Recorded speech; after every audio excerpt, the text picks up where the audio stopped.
Go ahead. Thank you. Good evening, everybody. And in light of this is Veterans Day, we'd like to begin with the Pledge of Allegiance by Stephen Fitzgerald, U.S. Army Warrant Officer, and also Coordinator of Student Affairs at Strong Middle School. So, Steve, if you'd like to start with the Pledge of Allegiance. Sure, absolutely. I have to stand up, so if it looks a little strange, and I have to stand at attention just because that's the Army regulation. But so I pledge allegiance to the flag of the United States of America and to the republic for which it stands, one nation, under God, indivisible, with liberty and justice for all. Thank you very much, Steve, and thank you so much for your service.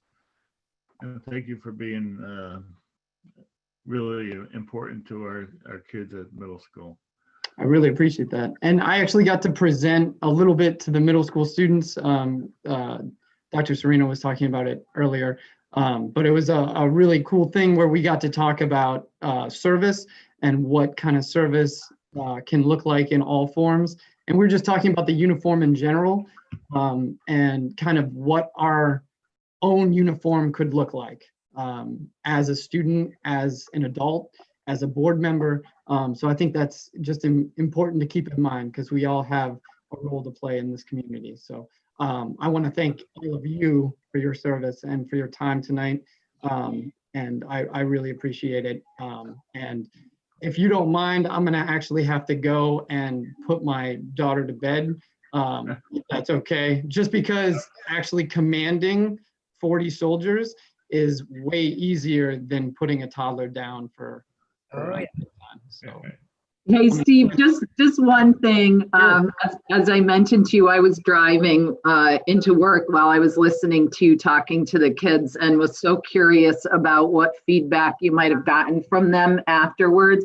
But actually, while I was driving, I reached over and grabbed my notebook and wrote down 2 words that you had said, and that was responsibility and integrity. And I just thought that was such a powerful message that you shared with kids about, you know, it's a choice we make. We make a choice to be responsible and to carry ourselves with integrity. And you demonstrate to our students that that's something that you do every day. I appreciate that very much. And yeah, I was just trying to get across the fact that for me, when I put on the uniform, it's a symbol of being able to accomplish things that I wouldn't have normally thought possible. There's a lot of things that the Army requires you to do that I never thought that I would be able to do, but with a little bit of resilience and the camaraderie of a community that is the United States Army, you're able to push past some of those blocks that we all have. And I was just trying to make that connection between, because we're all in a kind of a unreasonable situation now. And how do we manage that mentally, physically, emotionally? But it is possible. And the stronger we communicate and act as one together, the better chance we have at being successful in any mission. So I really appreciate everyone in this meet, and especially I see a lot of former student faces, so nothing brings more joy. Yeah, that's what I'm talking about, than seeing those people. So I don't know, you make my heart happy. So on that, I'm going to try and have an adventure with my daughter, but I wish you all well, a lot of love and light your way. Thank you very much. Thank you. Thank you. Next on our agenda is the approval of the agenda. Can I have a motion to approve the agenda? I so move. Second. Any comments?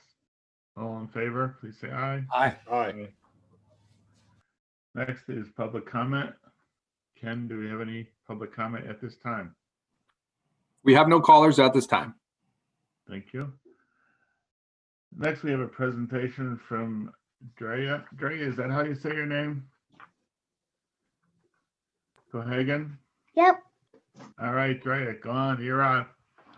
I'm going to take a moment, Bob, just to introduce Drea to you.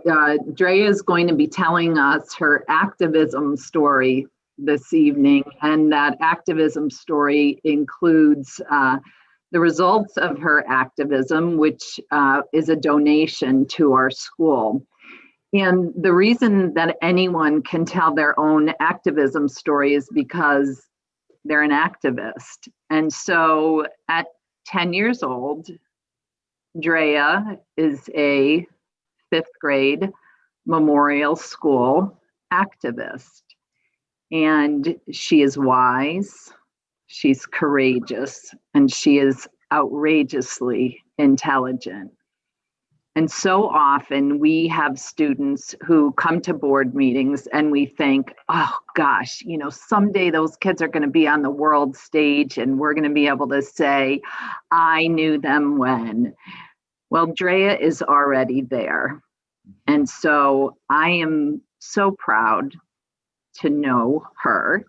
And I am very happy to introduce Drea Gohagen, District 13 activist, and really someone whose picture could be below District 13's portrait of a citizen. Drea Gohagen, I am pleased to introduce the Board of Education to you, to welcome you here, and to welcome your mom and dad as well. Thank you.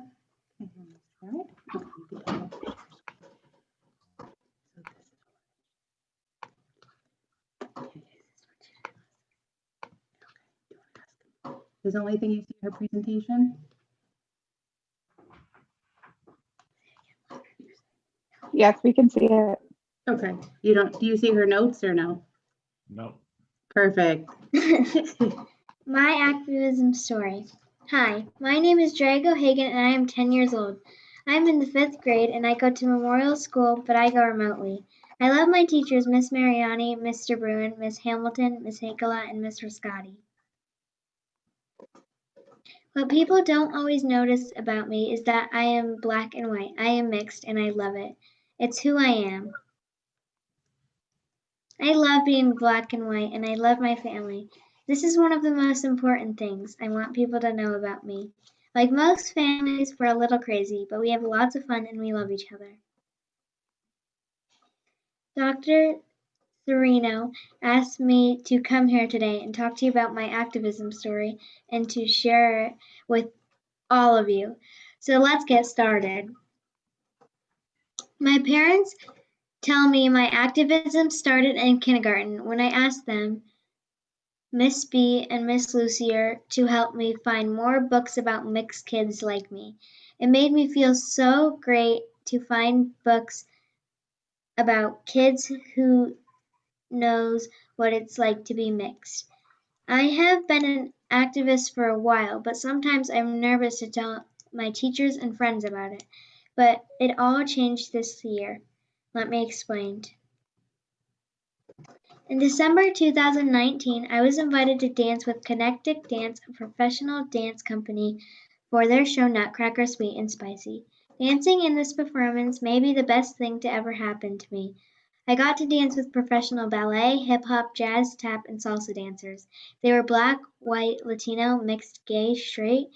We were all so different and unique, but we all danced together. It made me so happy and made me feel like I belong. It made me think I wanted to feel like that all the time, and I wanted to make sure that my friends feel like they belong too. It really got me thinking about how I could do more. In January, I was tired of only learning about Black leaders on Martin Luther King Jr.'s birthday. My mom told me to do something about it then. So what I decided to do was write a letter to my principal, Mr. Ford, asking him if I could help design a better Black History Month celebration.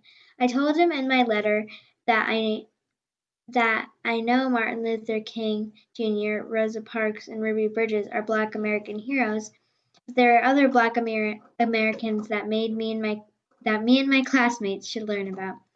There are lots of Black and brown heroes, just like there are a lot of heroes that are white, Asian, gay, Muslim, women, or people with special abilities that we should be learning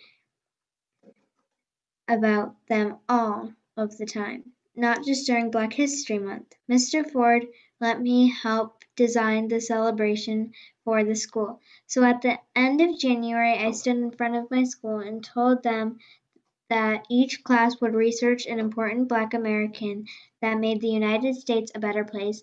And every Monday, Wednesdays, and Fridays during the month of February, we would learn about great Black Americans. Of course, I gave him my suggestion on who we should research, and we did. We learned about many Black Americans, including Mae Jemison, Misty Copeland, and Michelle Obama. My classmates learned about Claudette Colvin, who refused to give up her seat on the bus before Rosa Parks, and Patricia Bath, who helped improve everyone's eyesight. My friends knew there are lots of Black leaders because if you only teach a few, some kids might think there are not many Black American leaders that helped make America great. Kids in my school learned more about Black American heroes because I spoke up. After our school closed last spring, I spent a lot of time learning, playing, and crafting, but I also learned about how Black Americans are still being oppressed today. I watched an episode of America's Got Talent where I learned about Archie Williams, who was wrongly sent to prison for 37 years because he was Black. It made me sad that he lost so much of his life because of racism. So I wrote a letter to Michelle Obama about how I could make a change. The next day, I learned about George Floyd, and I was scared. I was scared for my dad and my family. I wanted all my friends, neighbors, and teachers to know that sometimes it is scary to think people hate on my family because of our skin color. I also wanted them to know that it has been happening for a long time, not just George Floyd. But I also want them to know that we can make a change, so I went to work. One of the first things that I did was organize a protest at my house. My good friends Stella and Donnie Biancardi came over with their favorite dolls and we made a toy protest. It was fun to laugh and play with them while making a protest to fight for rights for Black Americans. Then I organized a kid protest called Chalk the Walk that I learned about from We the People, an organization that helps parents and teachers learn about how to talk to kids about race. The Chalk the Walk protest was to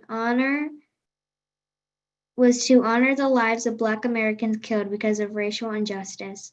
The picture on the left is my friend Whitney, and the picture on the right is Ellery and her mom. When my friends came to walk with me, it made me feel like they understood what I had been fighting for. My Chalk the Walk protest lasted for 2 weeks. Over 30 people came to my house and wrote messages of hope and listened as I told them about many young Black Americans who have lost their lives doing everyday things. After the first few days of my protest, it rained really hard. As soon as it stopped raining, my neighbors, Miss Koba, Miss Willa, and Miss Brady, came out to help redraw my protest. My friends from all over Durham and Middlefield came to help. The Finnertys, Miss Hurlbert, Katie, Sophia, and my dance teachers from Dance Central, Miss Megan and Miss Kaylee, listened and drew art. Finally, our superintendent came to Chalk the Walk and talk with me. She asked me questions and we talked about how else I wanted to make a change. When Dr. Sereno came over, it really felt like I was making a change. I was making a change. It made me feel like I was an actual activist. My mom works in Middletown Public Schools, and one of the teachers heard about my protest. She was surprised that a 10-year-old could work so hard to make a change, so she invited me to speak to the National Junior Honor Society about how to be an activist. It was really cool to know that 8th graders were learning from me. A little while after talking to the 8th graders from Woodrow Wilson, Miss Lucier, who used to be the librarian at John Lyman School, got in touch with my mom. She knew all about the work I was doing to fight for Black lives and my activism, and she wanted me to share my story at a teacher conference. At the beginning of June, I was one of 2 keynote speakers at Nerd Camp CT, a conference that had 750 listeners, including teachers and authors. They listened to me tell my activism story and why all schools should have and teach with diverse books. The drawing on the right is made by an illustrator who made it up during my talk. He tweeted and said this. This is how he pictured me of being a superhero. It felt so cool. When I spoke at Nerd Camp, I told all the teachers how I had raised $1,000 when I was 7 years old to buy diverse books for libraries in Connecticut. They all begged me to do a fundraiser again, so I did. We decided that we could try to raise money for books, and we would send them to school libraries all over Connecticut. Schools with lots of Black and brown kids, and schools with mostly white kids. And maybe if they started to hear stories of other kids that are different than them, but care about the same things, they won't have hate in their hearts. I loved reading books that made me feel like the kids are like me, so I thought other kids might feel like that too. It is awesome to feel like authors think we are special enough to tell stories about kids like me. It is amazing to read stories about kids that aren't like me. We all have a story that we can share, and the books do that.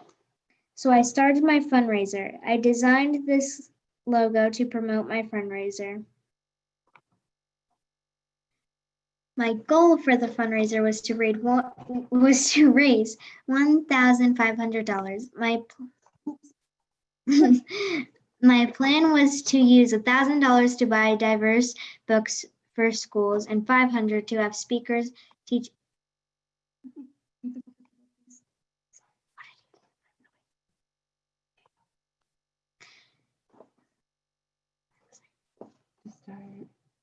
My plan was to use $1,000 to buy diverse books for schools and $500 to have speakers teach adults how to talk to kids about race.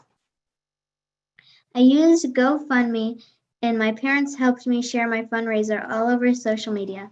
Friends, families, and people I didn't know from all over Connecticut and the country donated to my fundraiser. My fundraiser got so popular that the Lisa Wexler Show, a radio show in Connecticut, interviewed me, and the Middletown Press wrote an article about it. That's a picture of the article, and the other picture is me freaking out because I was so excited to be on the front of a newspaper. By the end of my fundraiser, I was able to raise $3,950, and I received many books donations. I couldn't believe how kind and generous people were. Neither could my parents. So far, I've purchased about $1,000 worth of books to send out to schools, and we were able to host a virtual event called How to Talk to Your Kids About Race and Oppression with racial justice advocate Christiana Smith. And it's also why I'm here today.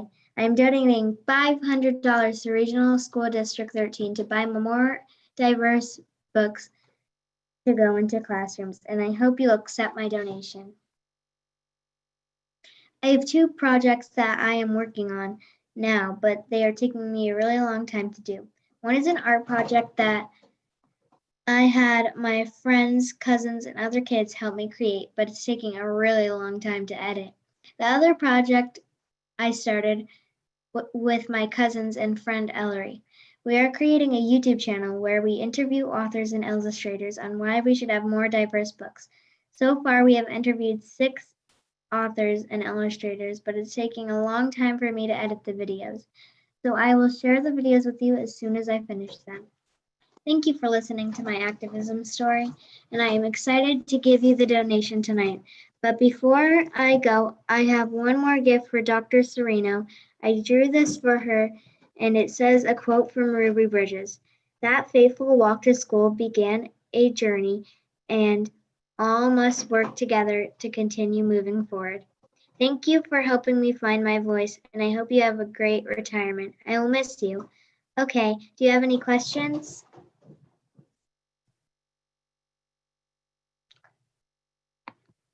you so much, Drea.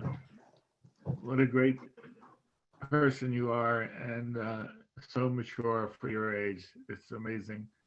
And really appreciate the donation. And later on, we'll take a motion to accept it, okay? Okay. We may have to break our rules a little bit to do that, and Norm will figure that out over the next few minutes. But thank you so much. What is your feeling about the vice president-elect?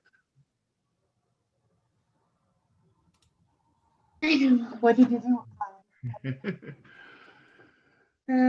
What did you Kamala Harris. do? Oh, I read a book by Kamala Harris, a picture book, on Facebook Live. It is a book about superheroes. She was very excited. There's lots of screaming. kids jumping in our Yeah. Does anybody have any questions for Drea? Will you be running for office soon? Maybe when I'm 35. After you've done more important work. If any other board members would like to share their thoughts with Drea, I want to make sure that she leaves tonight knowing the impact that this had on the Board of Ed. Drea, that was awesome. I wish that we could see you in person, but I've known you for a long time, since you were just a kindergartner at John Lyman, and I'm so proud of who you're growing up to be, and I'm very happy to know you. Thank you.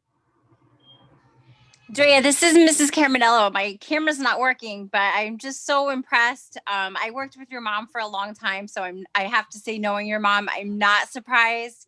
Kudos to Michelle. You did a great job. And what a great presentation. Thank you so much for that. Thank you.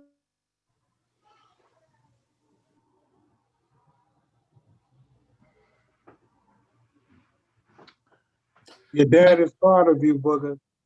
Thank you, Daddy. Well, we can't wait to go through all the rest of our schools and see what you do in 8th grade and high school. You're going to be an amazing girl. Thank you so much. Thank you. I think Andrew had a comment he wanted. Hey, Drea, this is Sophia's dad. She's actually in the background. I've just got my blocker here, so you can't see her behind me right here, but you're doing amazing stuff. I'm super proud of you. Thank you. Hey, that was an absolutely amazing presentation, and you are a delightful young lady, and you've got poise and confidence that's way beyond your years, and I expect that this will not be your last appearance at the Board of Education. That you'll be off to do bigger and better things, and I think we all are in a better place because of your presentation tonight. So thank you so much for doing that. Thank you.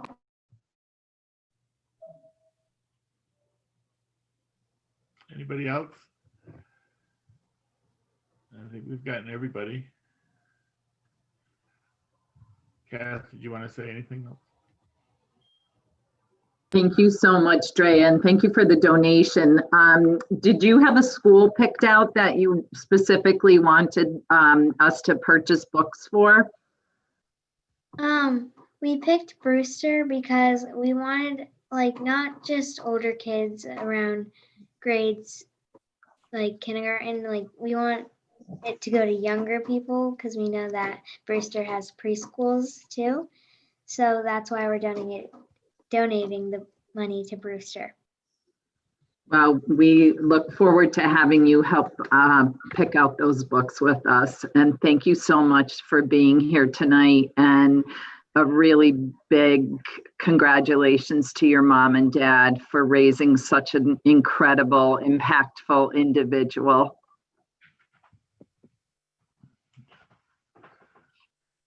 Thank you so much. We like her.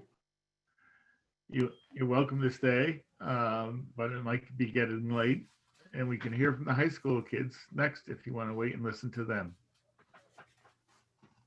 All right. Thank you very much. Bye-bye. Good luck following that.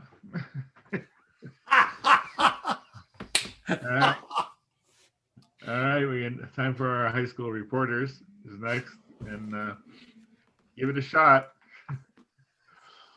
Yeah, there's no way. I'm not even gonna try. That was amazing. I got to do the chalk the walk with her, and it was incredible. She taught me so much, and I'm very proud of her. So Noelle, Jaden, and I are the student representatives from the high school. And we're going to be sharing with all of you our experience in this past 2 weeks, since a bunch of us had to quarantine after there was a positive case at the high school, and we want you guys to know what the experience was for students who were learning from home and who were able to stay at school. So I was one of the students who had to come in quarantine for 2 weeks. And one of the most difficult transitions for me was going from in-person music classes to online music classes, because the big thing that we do in music classes is play music together. And with Google Meets, that's not possible. So we ended up doing a lot of work on music theory. We have an online program where we can do music theory that we wouldn't otherwise be able to do, just because we don't have enough time in a regular school setting. And we also had the opportunities to do research on the music that we're playing and musicians who play the same instruments that we do, which was, again, awesome, because we don't get that opportunity in band classes, just because so much of our time is focused on actually getting music ready for concerts. So then shifting towards just general school, the transition overall was also very difficult, because we were not expecting to have to stay home for 2 weeks. So that day that we got the call that we all had to quarantine and it was recommended that we got tested was very difficult, because on top of that stress, we also had tests and quizzes and schoolwork, and there wasn't really a break. So we had to figure out how to manage that.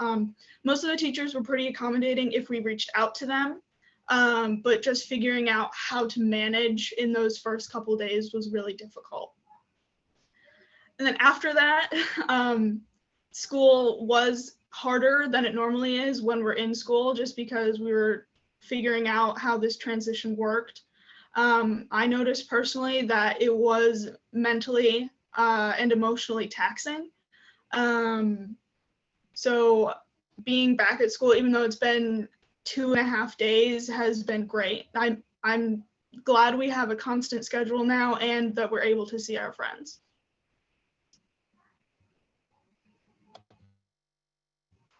Jaden?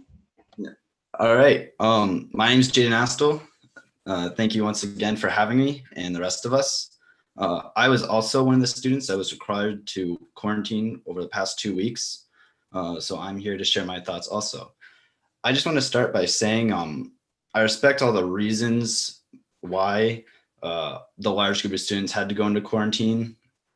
And I want to acknowledge all the hard work from the teachers and staff for trying their best to accommodate between the learners in school and the learners at home. I really appreciate all their hard work, and a lot of the situation is out of their control.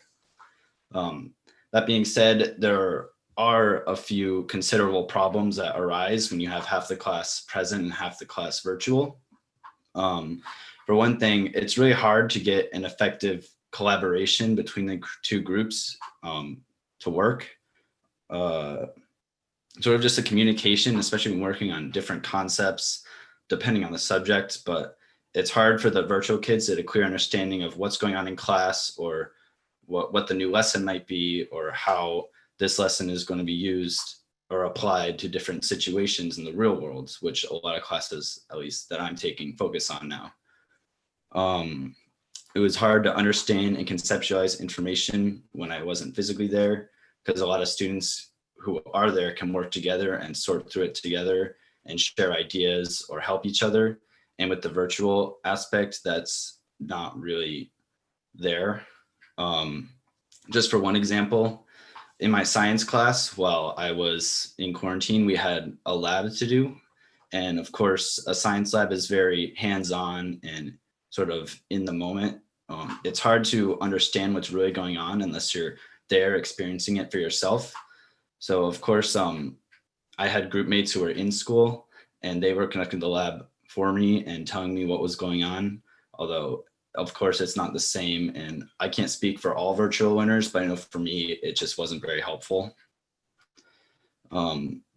This whole 2-week quarantine also brought up a greater sense of unsurety and uncertainty for the future. One common thing I noticed throughout this year is that it's really hard to get excited about future events when you have such kind of random chances of being sent home and those events being gone or canceled.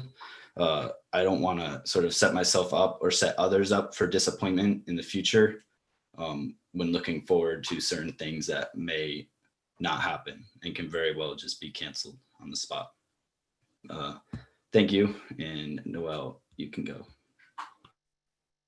So hi, I'm Noelle, and thanks once more for having us. I was one of the students fortunate enough to have not needed to quarantine those last 2 weeks, but nonetheless, it still affected us all. Going back into class that first Thursday, there were so many people missing. One of my first classes that I had that day, I literally had one other person in my room with me. And so as Jaden said earlier, it was hard to work with the students from home. At times I found while working, although not trying to, but we almost forgot that they were there. And that's not saying that we didn't view them as important for our work, but not having that connection with them, that human connection where they're there and reminding you that they're there, you kind of just start to forget because you're so focused on the people that you're actually with. With that, the quarantine also affected sports. We were missing many people from at least my soccer team. So as a team, we decided to begin wearing masks 100% of the time. So during practices and before games during warm-ups. The only time we didn't have masks on was during games. Although this was so annoying and difficult at times to work with, we saw this as necessary as we wanted to keep those who were still able to play safe, as well as the fact that we wanted to be able to participate in the tournament that many schools in our region, unfortunately, due to cases, were unable to be a part of, that we're actually now ends. We had our first game today for soccer. But at this point, we're really just trying to roll with things, trying to hold on to our senior year as long as we can. But we also all totally get that this is bigger than all of us. Thank you.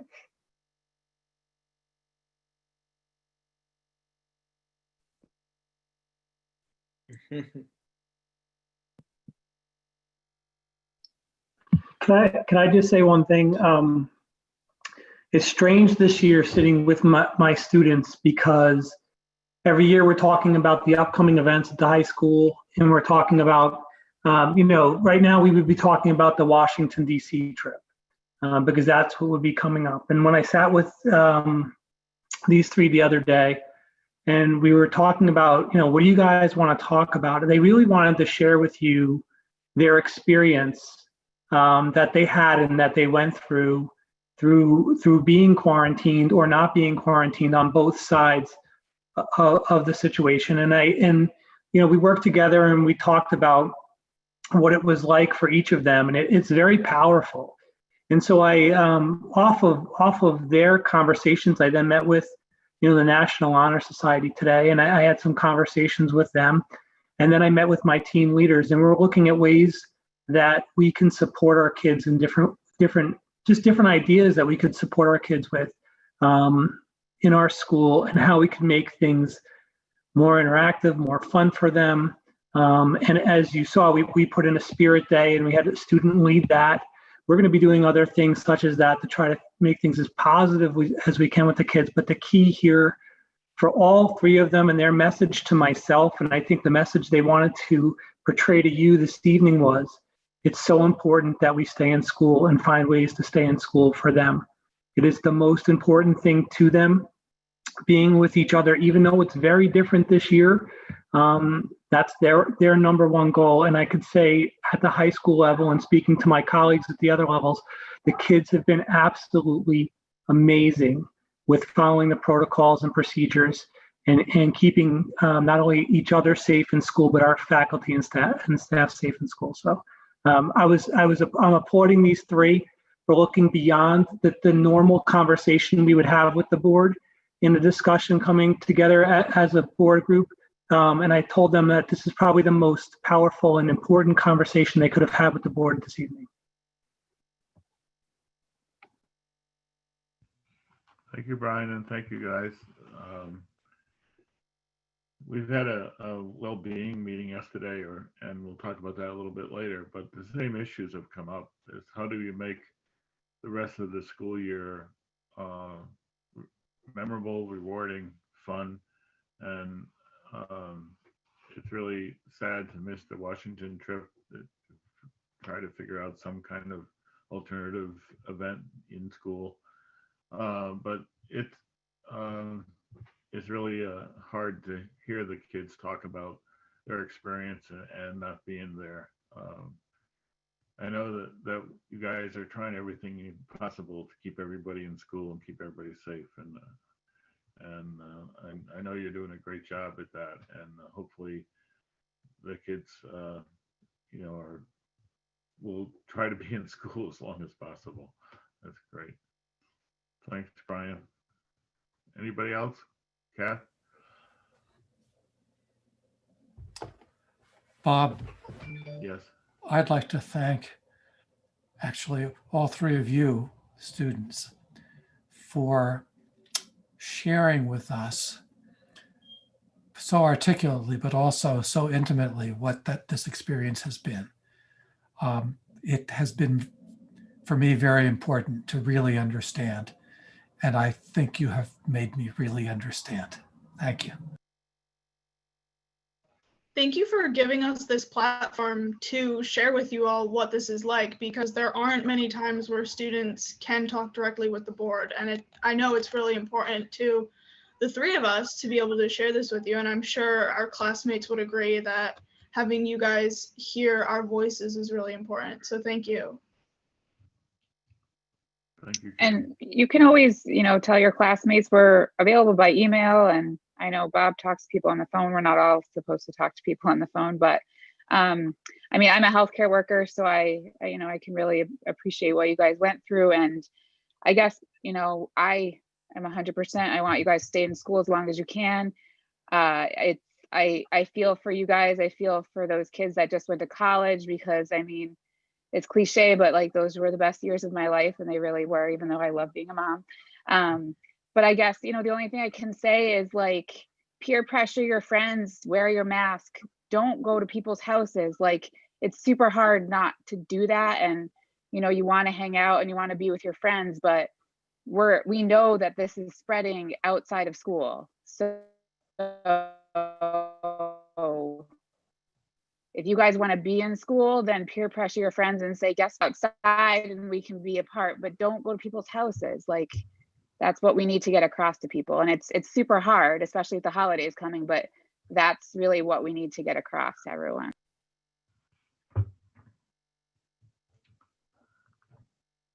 Noelle, how did you do in your soccer game today? We actually won 2-0. So we're moving on to the semifinals on Friday. Where are they? I think it'll be at Old Lyme, but I haven't checked the status of that game yet. So. Well, congratulations. Lyme, Old Lyme, yep. Yeah, it is. Okay. Oh, okay. Yes, congratulations. And thank you for sharing it. It was very heartfelt, and we're all experiencing different levels of craziness with what's going on. And I do have to commend the school district for doing such a great job for the mitigation protocols that they have in the schools, because it has kept all of you as safe as possible in the schools.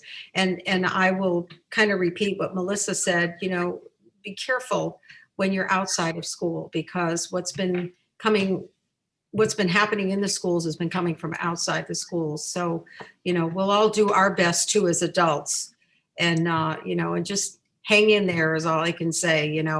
We just take it one day at a time, and we're going to try and keep you guys in there as much as we can.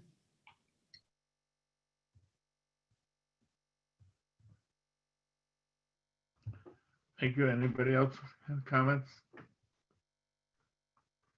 And thank you for coming tonight, and we listened to you carefully. Yes, thank you. Great. Good night, kids.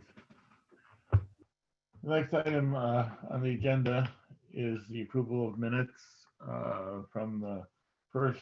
We have three. If we could take them all at once, that'd be great. The board special education meeting on October 10th, the Board of Education regular meeting on October 14th, and the Board of Ed special session on October 28th. Do I have a motion to approve? So moved. Is there a second? I'll second. Any comment? Yes, of course. For the third set of minutes from the October 28th meeting, I'd like to request that the recording of the vote at the top of page 2 for the Dr. Shook's appointment, that the text be read, be modified to read motion carried unanimously. Thank you. Do you have an acceptance of that change, Lucy? Yes, that's fine. I have another one. Go ahead. More like the old grammarian that used to haunt. On the same page, the third paragraph from the bottom, Dr. Shook is humbled and honored. I would like to request that the text be altered to say, Dr. Shook stated that he is humbled and honored. Okay. That's it for me. Accept that, Lucy? That's fine. All of those in favor of the motion? Wait a minute, Bob. Minutes of October 14th on page 5. I had mentioned that the Chase Collegiate School was in Waterbury, not in Wallingford. Okay, yes. I may have said Wallingford, but I meant Waterbury, so. All right, we'll adjust that as well. Lucy, accept that? That's fine. And Victor? All right, any other changes? All in favor of approval of the three sets of minutes as modified, please say aye. Aye. Aye. Thank you. Any opposed? The next board meeting is on December 9th. Kath, we're gonna have a COVID response update. Sure, Bob, thanks so much. Nice to see everyone this evening. Just quickly, and trying to be careful to not share confidential information, but to give the board an update of where we are at this point with 22 cases that have been reported to us since the 11th of September. Of those 22 cases, 13 of them have had no impact on the school population. 6 of those cases are from remote students who don't attend school at all, but who have contacted Pam Bransifort, our COVID liaison, just to give us that information. And we have some other cases that have had no impact other than to the individual, whether it was because of the look back period or some other consideration that meant there was not exposure to other adults or children who were close contacts. The other cases, and as you remember, we had quite a busy weekend, the weekend of the 23rd, or October 23rd is when we had a reported case at Strong. And of the cases that did have an impact in our school, those cases impacted 46 staff members and 182 students. We continue to follow the guidelines that we were given in terms of quarantining and how we respond to cases, including the looking at the time of symptom onset. For instance, we may have students or staff members who share a positive test result for us, but who had symptoms that started prior to their positive test result. Some who may have had those symptoms while in district, others who did not. We start our quarantining for people who are close contacts the day after the last contact, and they serve a full 14 days of quarantine and then are able to come back to district on the 15th day. DPH and the Connecticut State Department of Education actually has the same opinion that our students do. And that is that we should remain in school. And in fact, yesterday we received an email from the State Department of Education because in response, I believe, to school districts who have decided to have extended closures, and some of these closures that are being seen as kind of arbitrary, in extending the Thanksgiving holiday or the winter break. And the directive to us is that we are really making those decisions based on data we have. And primarily the data that we're looking at is obviously the health data and the case rate in our schools, as well as our communities, and our ability to maintain staffing. As you know, because of the letter that went out last night, we were involved in contact tracing for John Lyman School as well as Memorial School, because of the impact at Memorial School, not only because of staff quarantining, but because of some already planned staff absences. It would have been nearly impossible to provide in-school classes for kids, and the time that it takes in order to contact trace accurately, plan, schedule, reschedule, made us make the decision that our fifth graders, those who were quarantined, and others would be out until the end of this week. And as you know, I think I shared with you Addendum 4. And Addendum 4 from the State Department was the guidance that we were given in terms of making decisions about when we would go back to hybrid or when we would move to a distance learning model. Initially, Addendum 4 was really very clear in terms of when you hit this point, then it's time to go to hybrid. And when you have this many cases, you should move to distance learning. And on the account of DPH, as well as the State Department of Education, what they're saying to us is, we had no idea how well you would do in schools. And so Addendum 4 now, I think I'll share my screen just as a little bit of a reminder. Now has more of a what I would call like a little bit of a blurred a meshing from yellow to orange to red. And both of our towns are in the orange and red. We will have an update from Durham tomorrow at our DPH meeting to see whether Durham has moved from orange to red. And just by way of giving you a little bit of a town update, since the end of October, the 29th of October, Laura shared with me that they have had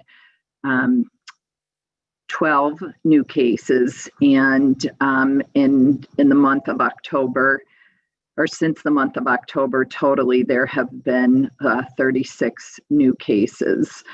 In our conversation yesterday with our health director, in our health district, the person that we primarily work with, Shane Lockwood, who represents Southington, Plainville, and Middlefield, and has been an extraordinary support to us through all of this, just did a little review of cases with us. In September, in our health district, there were 57 cases. In October, 202. And from November 1st to November 6th, there have been 60 new cases. And obviously, we anticipate that those numbers will climb, and that we will be seeing a map of Connecticut that will be primarily orange and red, if not completely red. What our health director is encouraging us to do is to really keep a careful eye on what is happening in school and our ability to maintain staffing to support in-person education. And as you know, this is something we look at several times a day, take very seriously, and that I will continue to talk with the board about. Let's see, why don't we just get started here? Sorry, folks, let me go back.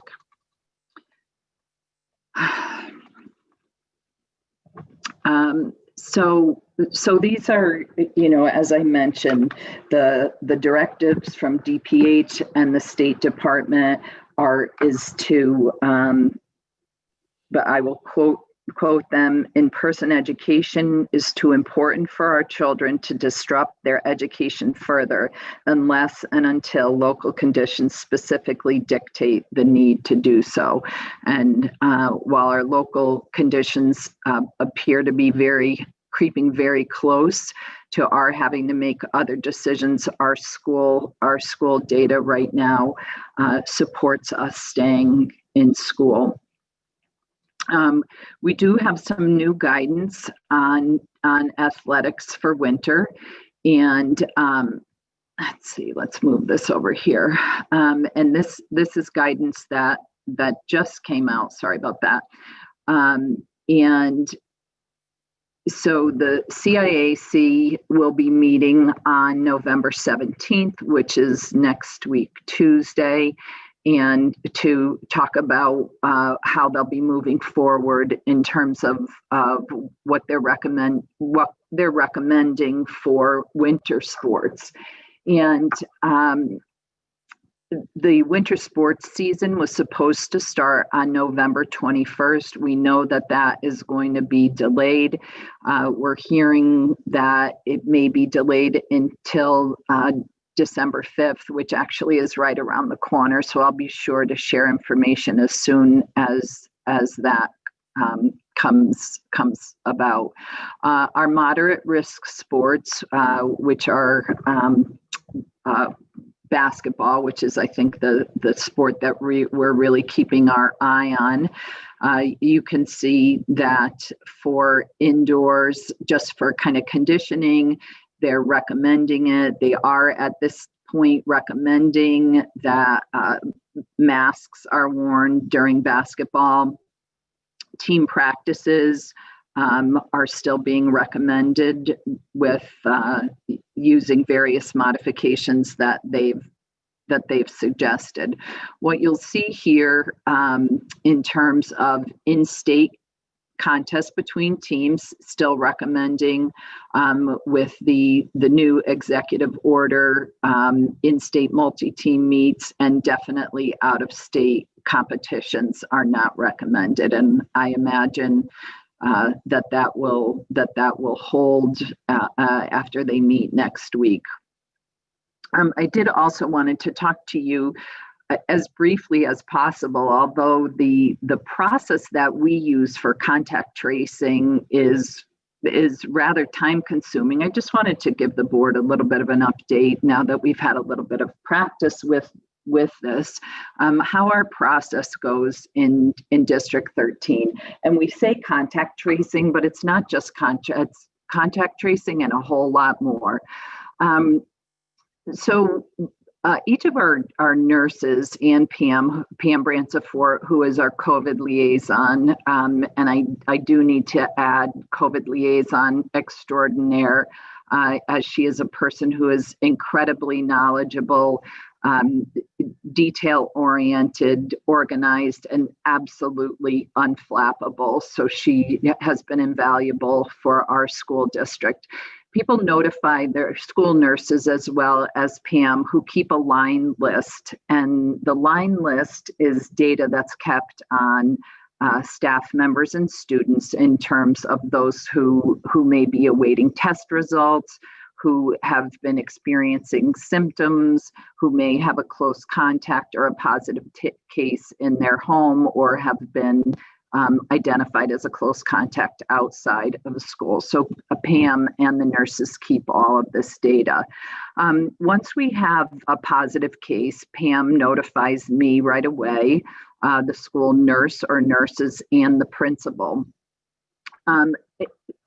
Oftentimes before that, if we have a pending case, Pam will reach out to the school principals as well as reach out to me so that they can begin the preliminary process of contact tracing, just to kind of get out of ahead of things. But once we have a confirmed positive case, we actually are all on a group text, and I generally will send a text that says positive case, Google Meet at this time, and then it will be Pam, the school principal, Jen Keene, who is our director of special education and student services, and I, and possibly another member. And then we begin the process of kind of reviewing the contact tracing that has been done. And contact tracing is something that's, very comprehensive. We'll just say, for the purpose of taking you through this exercise, if we have a student, we're going through their complete schedule. Let's say for a high school student, do they carpool? Do they ride the bus? Are they involved in athletics? Do they have a job? Do they have a boyfriend or a girlfriend? Are they involved in any clubs or activities? And then we go through the 48 hours that we have done our look back. We also have, outside of our classroom doors, a log that any staff member who has gone in and out of a class needs to indicate the day that they've been in the class and the amount of time that they've been there. Because as you know, sometimes it's hard to remember what you did for breakfast, never mind what you did, who you talked to, and how long you were in a given situation from 2 days before that. Anytime we have a question, if we're kind of uncertain whether something, a situation would be considered a close contact, I reach out to our health director or his assistant and review that for confirmation. Our team gets together in the Google Meet, and we review all details of the case. The principal is largely responsible for reaching out to staff members, sometimes preliminarily, just to say, hey, we're doing some contact tracing. I need to talk to you about the past 2 days, or last Friday, or last Thursday. Just so we can be clear on making those decisions. Once we've determined the staff members who were close contacts, we review that together because we want to be sure that we're understanding who we're making a phone call to. Do we have special situations? Are we calling someone who's expecting a baby, someone who might have a spouse who has a compromised health condition, so that we're sharing accurate information, which, by the way, we write a script so that we share consistent information. So that's generally our principal does all the staff phone calls. We also review our student list very carefully, again, for the same reason. And then we bring in the troops. Usually I will send a text to say, we're going to need to be making parent phone calls, who's available, and the other administrators will grab the script. We separate the parent list and we begin to make those phone calls. After the phone calls, or while those are going on, I'm writing my letters, and then the letter goes out to parents, to staff. I update the board, I update our selectmen, update the health director, our medical, and our medical advisor. Simultaneously, we've been planning, we're looking at scheduling classes that might need to be covered, and all the, related duty schedules, etc. And then Pam is involved in a plethora of form completion and form submission and documentation that ultimately we keep for our records. We submit to our health director, and we also submit to the state. It's a time-consuming process. We don't want to make mistakes, and we want to handle it in a way that is best for adults, best for students, and to the degree possible that we continue our in-person education for students. And again, this is just the guidelines that we follow. Then that is my update for our COVID response at this time, and I'm happy to take any questions that anyone has.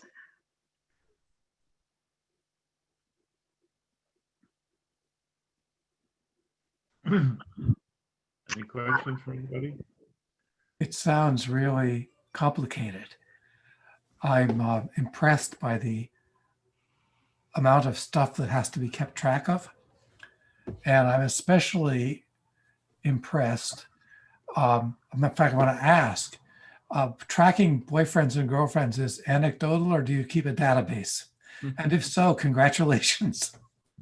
We have surveillance cameras for that. Yeah, I mean, and so there may be boyfriends and girlfriends, and at the elementary level, we may have play dates and daycare. But again, I think I had a superintendent who called me yesterday, and he said, Kath, I think I'm way behind on contact tracing. I think, like, can you tell me how you do it and what you do? And I was like, listen to me, there's no way to get behind or get ahead of it. It's when you do it is when you do it. It's not like a fire drill. This process for us as a team, today we did a quick debrief. We did a half-hour debrief. I pulled the team together and I said, let's talk about where we are. How did it go last night? And last night, as we were contact tracing and phone calling for 2 cases, we were also waiting for the results of 2 more cases. So we tried to get out ahead of those 2 cases. I didn't want to hit send on my letter until I knew whether we had 1 additional or 2 additional cases. I don't want to send parents and staff lots and lots of letters. So, there's a lot going on. And so as I'm doing my hour and 5-minute drive home, trying not to text and talk, but no, like, if we find out those are negative, let's get the letter out as soon as possible. This team is incredible. Part of the reason we work together is so we are checking each other's thinking. It's dense. And you can make mistakes, and sometimes that fresh set of eyes. And for the school principal, it is it's emotional, and it's strategic, and it's complex. And this is a team that has a tremendous amount. Well, they're very smart people, first of all, and we trust each other, and they care deeply about their staff and the students. So I think so far it's worked because of those things as well, and good process as well. I'm looking at Dr. Taylor's background and remembering that it represents, as I recall, a kind of cluster map. And I'm thinking that actually, who could make this a lot easier, since he does it for a living, would be Dr. Taylor, who could probably put together a nice database to do this for you, for our students, except I'm not sure about the constitutionality of boyfriends and girlfriends. It is funny you mentioned that, Victor, because I'm on the Connecticut DPH group that is heading up some of the database for this. So that so yeah, I did. The hope is that we would be able to figure out some interesting stuff about how this is potentially spreading among. Well, can you give RSD13 any help in this? Don't you have anything off the No, shelf? I can't do that. But I Kath, I want to take this time just to ask a few questions. So one is with the movement of the towns, and I know we've talked about this, the movement of the town of Middlefield and going to red, and then the movement of Durham right now to orange. And if tomorrow Durham does go to red, my assumption would be probably that Middlefield stays as red. Do we have any indication of what the trigger or what we're looking at from the standpoint of when we would pull the trigger about backing off of doing full in-person at that point? I think to me, it seems inevitable that at some point this is going to happen, or we're going to hit red for both towns. And I just want to know kind of what we're thinking moving forward, if the plan is to continue in-person schooling until that's the other question is until what? Until we have, transmission within the schools and clear demonstration of transmission within the schools.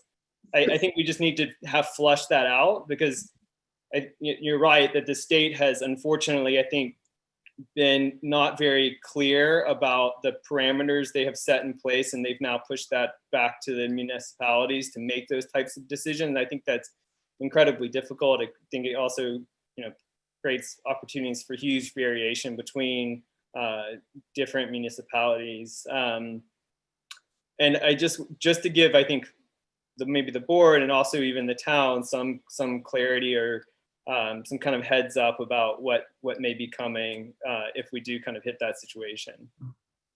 So that expression that when the gods want to punish you, they answer your prayers. And so municipalities who've been saying we need to make our own decisions, God's answered their prayers and said, go ahead. And it's hard. It's hard. And, there are our last DPH call, one of the epidemiologists said, so interesting that the governor would make decisions about restaurants and not about schools. And so I think the latter portrayal of what you said, which is continue with in-person until I think one of two things happens, or both.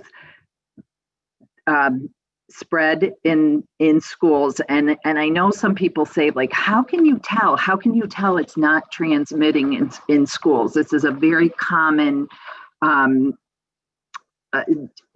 data analysis in schools across Connecticut, and we're not seeing it with our data yet. I think what will happen is that it will become very difficult to staff our schools, and then the coming in, going out, and the inconsistency, we will get to a point where we'll say, as much as we don't want to go out, it will be extraordinarily difficult to be managing the unpredictable nature of this. That is my layperson's prediction. I think that we have done so well in maintaining our mitigation strategies that that we may be able to hold the line. However, when I see what's happening in the community, where we're seeing greater spread in families and extended families, that then will have an impact on our school as more kids are in school, and then finding out that they're positive, we're going to have greater quarantining. So I think it will be the difficulty with staffing and the inconsistency of attendance for students that will most likely make us make that decision. What I think we probably need to do is I would suggest a kind of a subcommittee of the board that can come together to talk about this when we're getting to a point where we really feel like we need to make a decision. Constant ongoing conversation with our health director on this as well. I know children want to be in school, and I've used the analogy, especially in the high school. I felt like we watered a dead plant when the kids came back to school full time. I am telling you, it was a metamorphosis. They changed, they came alive again, and they want to be here. But believe me, I understand that a child, or my desire to be here because of what's happening to us socially and emotionally, is not the most compelling decision maker. It will be our ability to stay and the health data. But I can't say, Andrew, that there's like, once we reach 5 cases in school within this amount of time, it is so dynamic that a prediction like that, none of us have that at this point. And then one follow-up question on just the kind of staff resources. Do you have any idea about how much time cumulative staff hours is being spent through contact tracing? So just for a typical, let's even say like last evening's cases, how many hours are we spending from a staff standpoint? So let's see, I think I got the phone call, but what was well-being, Bob, was at 4. I probably got the phone call at about 3:30, but we had already done the preemptive. So Pam had already been in touch with high school Memorial principal, John Lyman principal. So that process had already begun.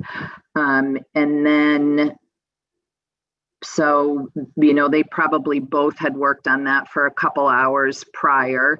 And then 3:30 until I left my office at a little bit after 8. Mr. Ford was home last night at 10:15 after leaving the office.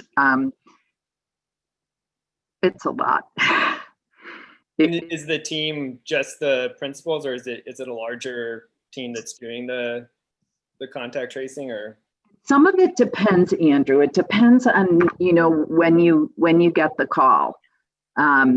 Is it Saturday morning? Is it Friday night? We have enlisted our office staff. When the high school needed to call,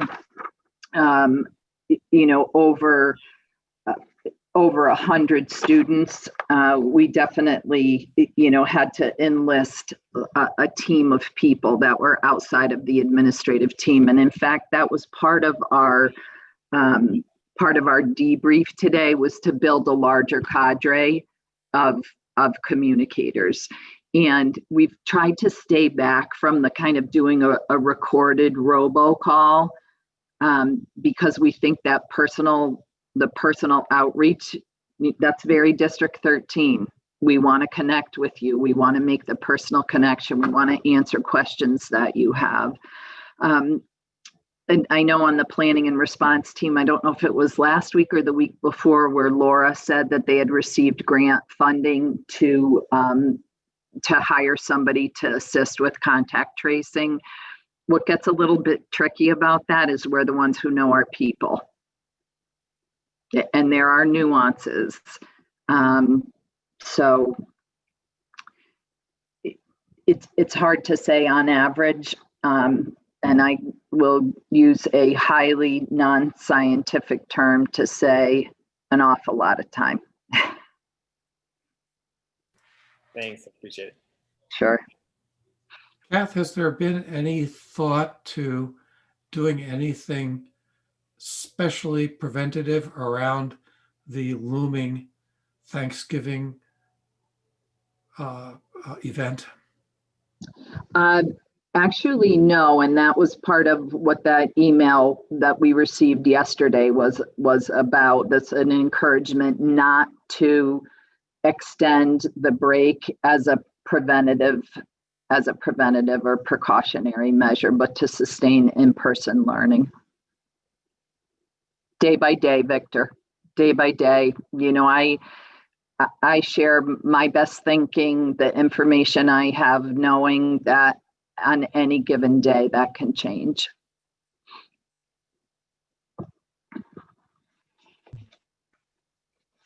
Thanks, Kath. You're welcome. Any other questions or comments? Thank you. Next is item is committee reports, student achievement. Lucy or Victor? Lucy, would you like to do this? Sure. We had one item on the agenda, but it was quite an extensive one. It was the strategic coherence plan identifying student learning metrics.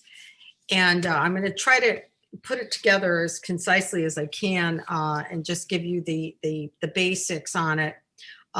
Corey shared a couple of charts with us, and it was taking a look at the scores for the iReady reading. And the scores went from 2018 all the way up to the fall of 2020. And what they were doing on this was comparing the scores at the start of each school year, the start of 2018, the start of 2019, the start of 2020. And they made a comparison. And in between that were scores for the winter of 2019, before COVID. So we had 3 scores before COVID and 1 coming after COVID, the fall after COVID. And when we looked at the reading scores, this went from grades 1 through grades 8.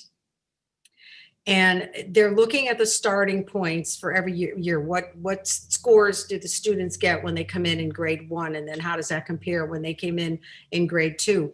And the scores were really good for 2018 and 2019. They were showing improvement. 2020 in the winter, when they did testing before COVID hit, the scores were phenomenal in reading. Then when we came to the fall of 2020, the students were tested. And interestingly, in reading, the scores kind of held their own. They were pretty consistent with what the students normally come in with scoring for reading in 2018 and 2019. So COVID did not have a significant effect on the students' reading scores.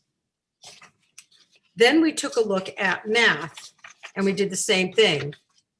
And we were looking at the scores from fall of 2018, grades 1 through 8, fall of 2019, and the winter of 2019, and then COVID, and then after we had the fall of 2020. The scores up to COVID were excellent, especially when you see the difference between the beginning of 2019 and the winter of 2019. The math scores were almost through the roof. They were just phenomenal.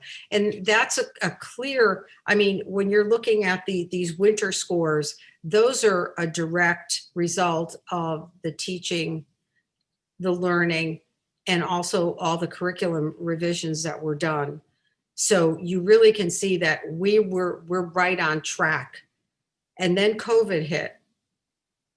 Unfortunately, the math scores in the fall of 2020 were not as good. They did not hold up as well as the reading scores.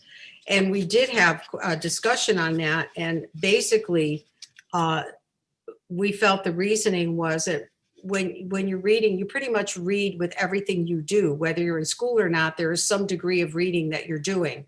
However, math, if you're not in school and you're not learning the math concepts, for the most part, you know, we may have, for instance, we may have learned algebra, but then when you're out of whatever grade you learn algebra, when do we use it again? And if you have to sit down and do it again, you forget the process. Well, maybe you might not, but I would. So it's like computer skills. You learn how to do a computer program, but if you don't use it, you forget all the skills. And we believe that's what probably happened with the math. But it was encouraging to see how well the students were able to hold on to their learning with regard to reading.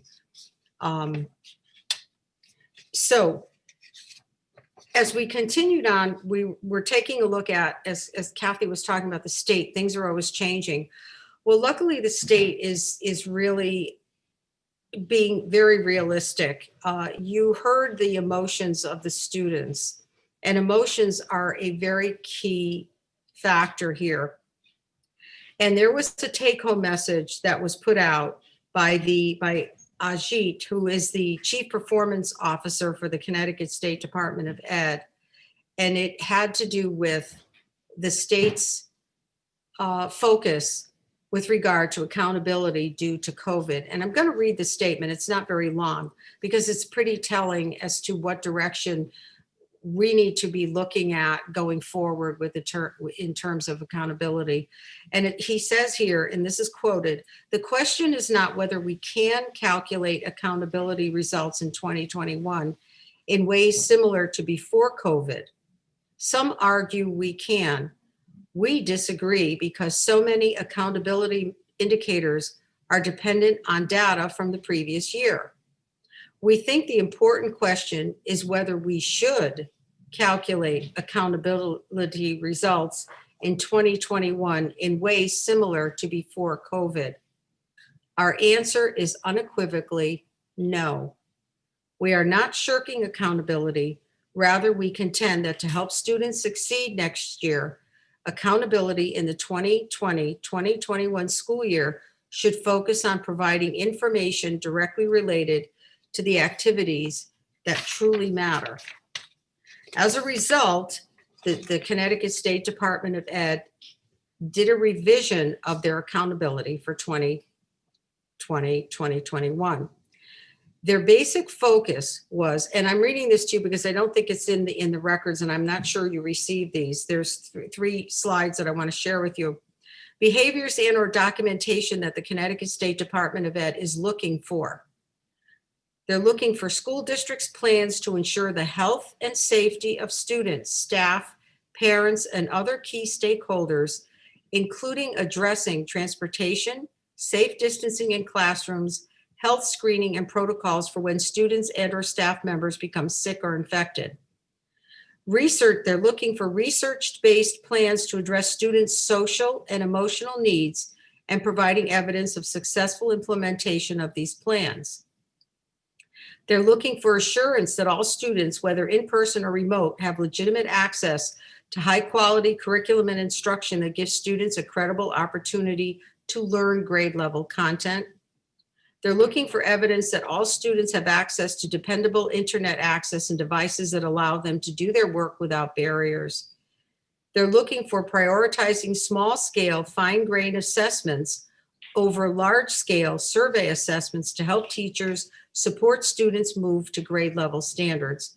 And lastly, they're looking for evidence of what students have learned in 2020-2021 relative to grade-level standards and statewide achievement tests.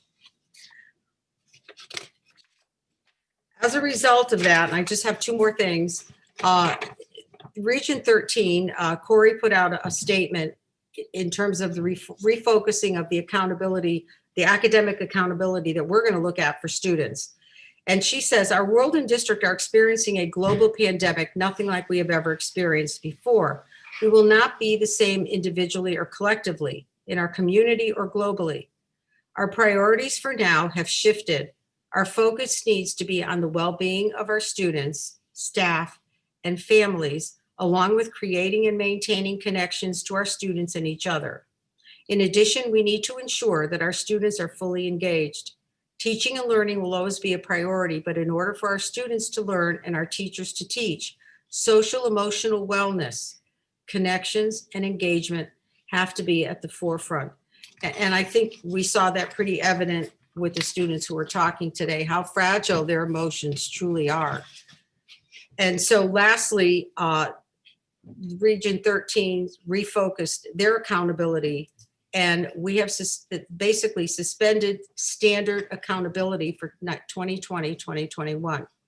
Instead, they're going to focus is on maximizing students' chances to develop rich understandings of grade level content and not on chasing test scores.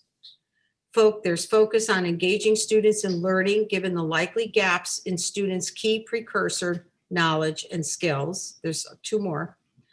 The focus on attributing outcomes to school performance is uncertain in any year, but it's simply indefensible immediately following the pandemic. And lastly, continue to administer the statewide achievement test to help monitor the long-term trends in student achievement and growth next spring, if we can administer it in a way that we can trust the results. So going forward, looking at academic achievement has shifted somewhat more to emotional well-being, but obviously the teachers are basically using the academic scoring for where the students are, what they need right now at the moment, and that's what they're focusing on. The second big area that we looked at was the staffing. We had quite an extensive discussion about staffing, and it mostly focused around the coaches and the role that the coaches have at this point. They are now teaching cohort C. The administration is trying to figure out how to get these coaches back to being coaches. However, to remove the coaches at this time would be very upsetting to the students. Yet right now, coaches are also doing some coaching as well as full online teaching, and having both these roles is very difficult. Cohort C has 7 coaches, an enrichment teacher, a science specialist, a social studies teacher, and a couple of teachers who are out for health reasons. The administration knows that they need the coaches' support to assist teachers to understand how to do curriculum modifications and to make other adjustments. The other goal that they're looking at is to maintain high quality, uninterrupted instruction for cohort C. Right now, the administrations are looking for ways to meet both of those goals. The teachers are missing the instructional leadership that the coaches provide as well. So the reason I mention this, because this is an area that the administrators are continuing to explore, and it's difficult not only to find subs, let alone to talk about hiring additional teachers. So this issue is going to be explored more fully, and I believe we are going to be having an HR meeting soon, and I'm sure there might be recommendations coming forward to the board as to how the needs may be needed to be met in terms of staffing. So I think those were the two big takeaways, and I'm not sure if Victor wanted to add anything more.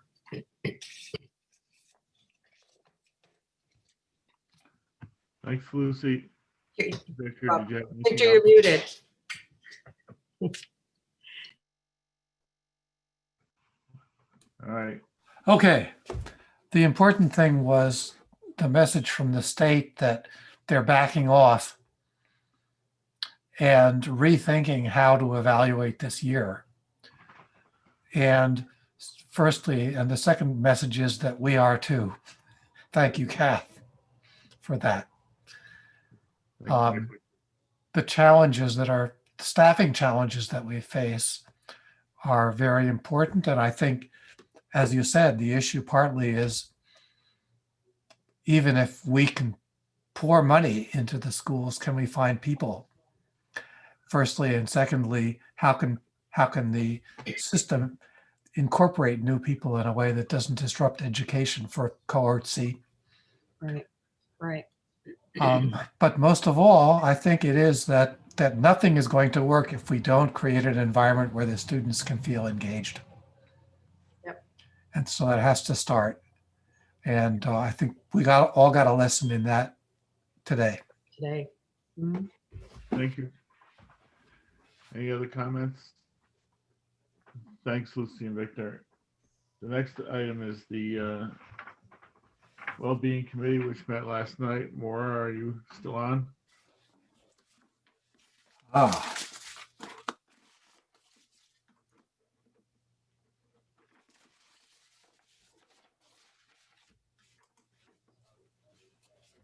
Maura, you're muted.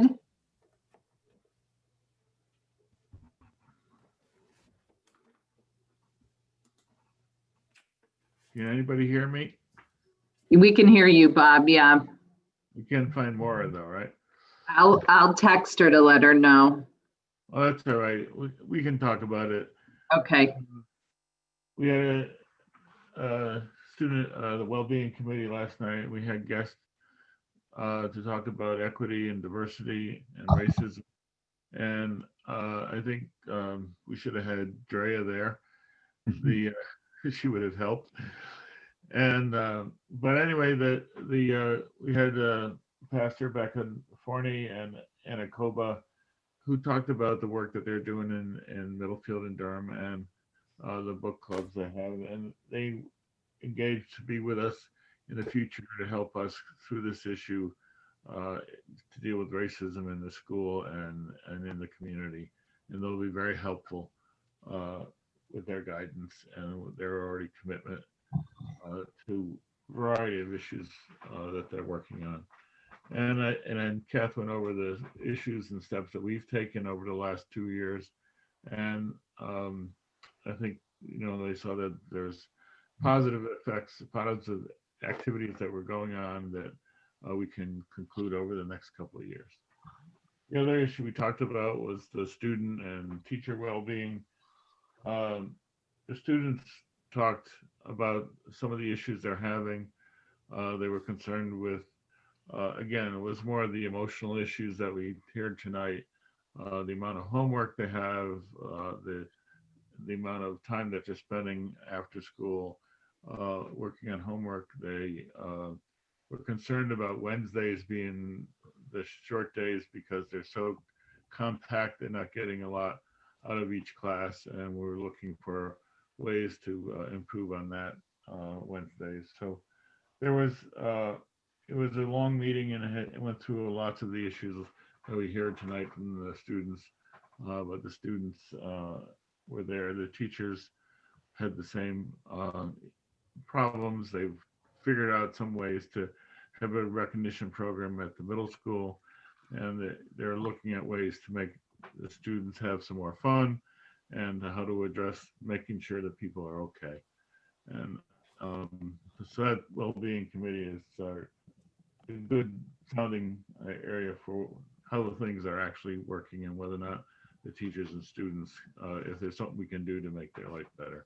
Kath, you want to add anything?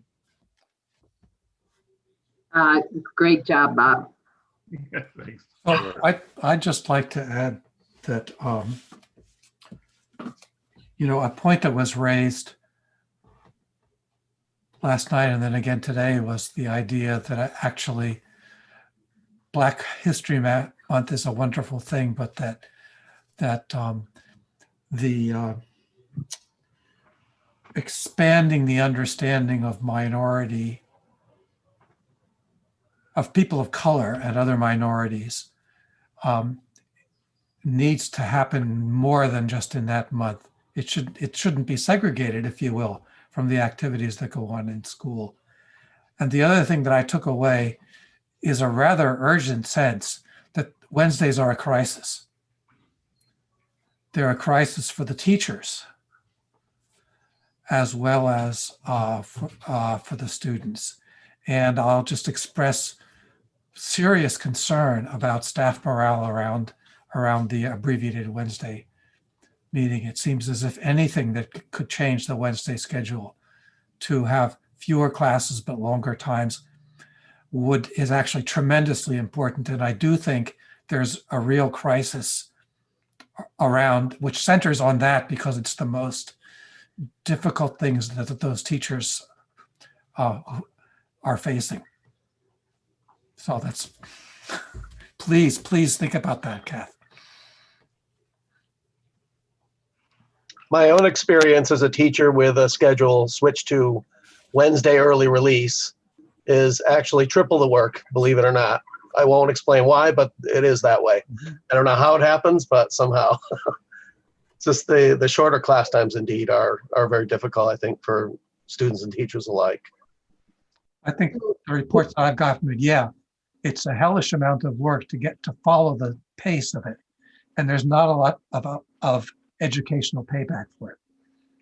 So, my recommendation to the board is that we actually continue the early release. I don't think we should move to a full day, but I do think we need to look at how that early release is being organized. Because as I talk to teachers, which I'll share with you later, but now that we're kind of on this topic, people are saying, please, can we still have the early release time, because that afternoon is so vital as a time to have PPTs, have other meetings, not be, pulled out of class in order to do that.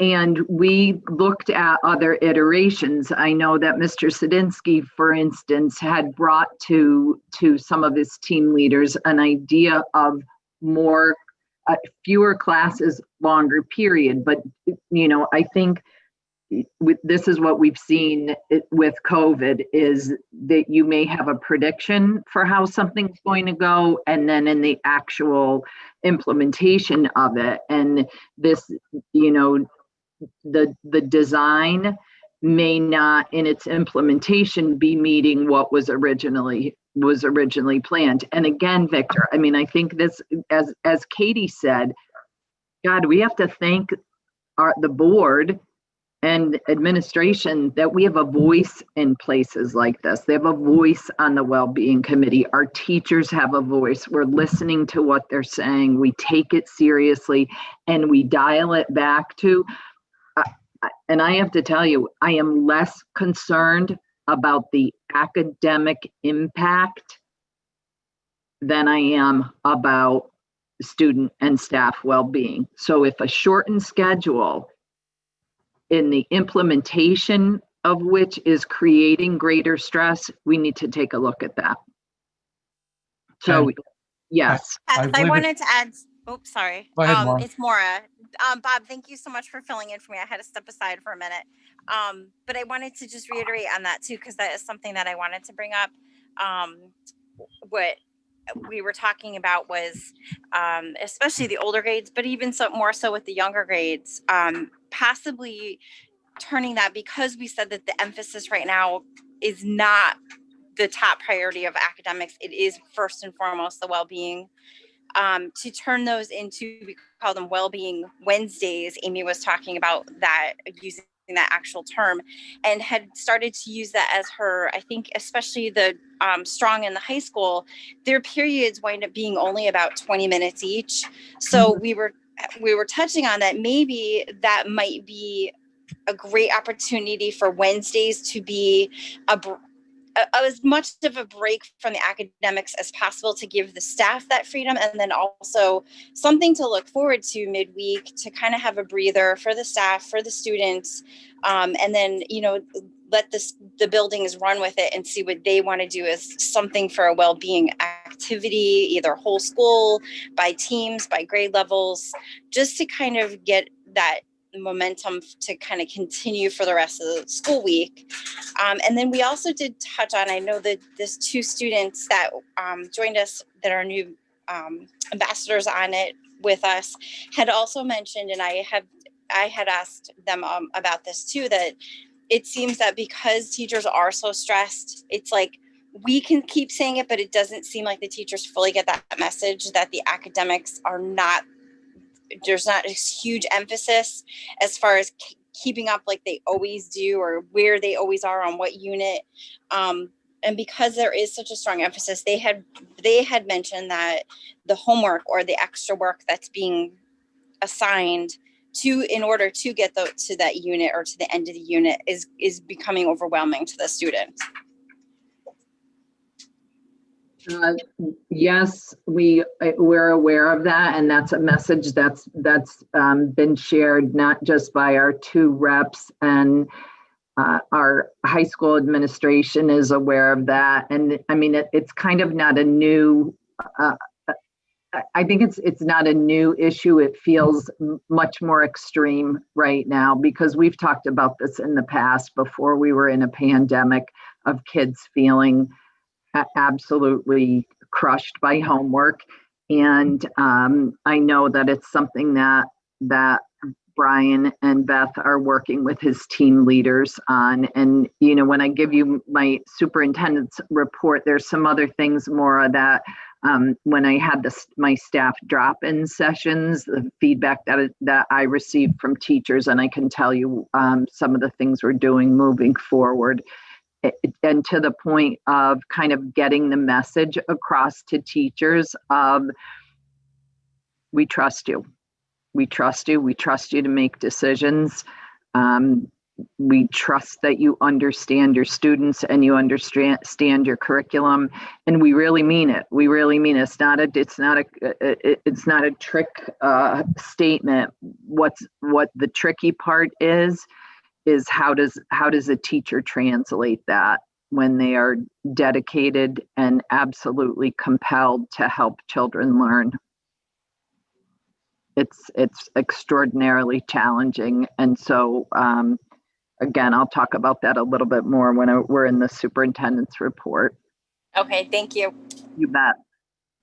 So if we stay in school, are you planning on half-day Wednesdays for the rest of the school year? Well, what I would like to recommend, and, you know, guys, I'm really cognizant of the fact that I'm passing the baton to another superintendent in another month or so.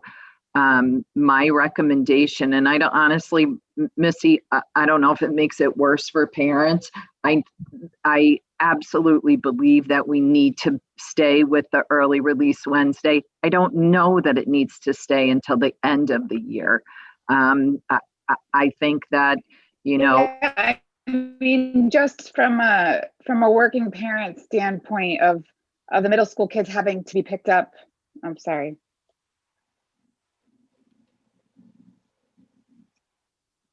Sorry, my internet is glitchy. I missed what you just said. I didn't say anything. Oh, I was just gonna say, like, I appreciate them wanting the time and needing the time. However, from a parent standpoint of having to pick your child up at 11:15, 11:30, it's getting to be a lot, and we're trying not to use the bus. And I just think we need to give parents a heads up if this is going to be continuing. And that's why, you know, I wanted to bring it up this evening. And I am absolutely, Missy, we were ready to go with Dolphin Days with some actual in-school care. I think we could start to work with them again for in-building care for an early release, even for middle school students. I'm happy to do or willing to do whatever it takes to provide that support to parents who may need it. I think it's critical.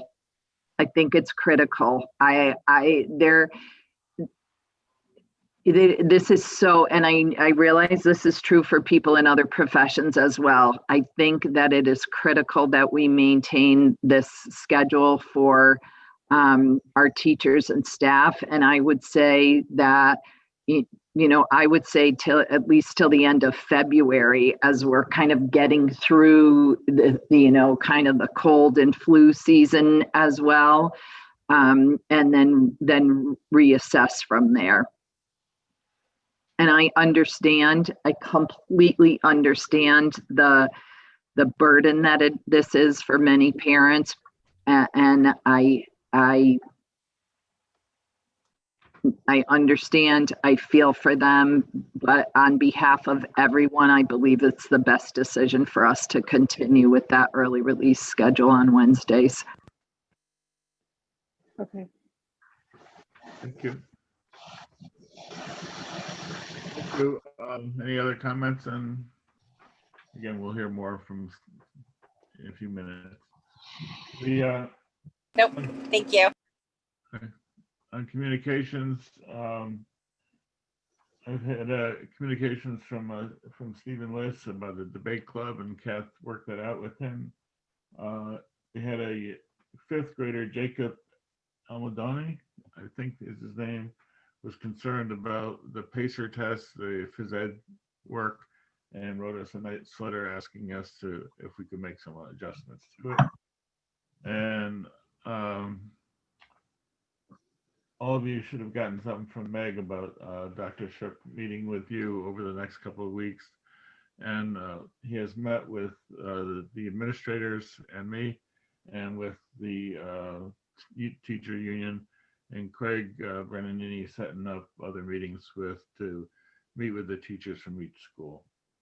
So that's about it for communications.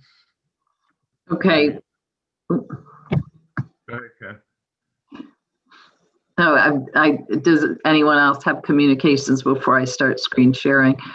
Okay, just to kind of help me with my superintendent's report. Just a little update, Veterans Day, as you know, a few years ago, we shifted to have school during Veterans Day and have always been so pleased to welcome our veterans into our schools. At Brewster School, the students got together and wrote letters and created artwork and sent them to 128 of our local veterans, as well as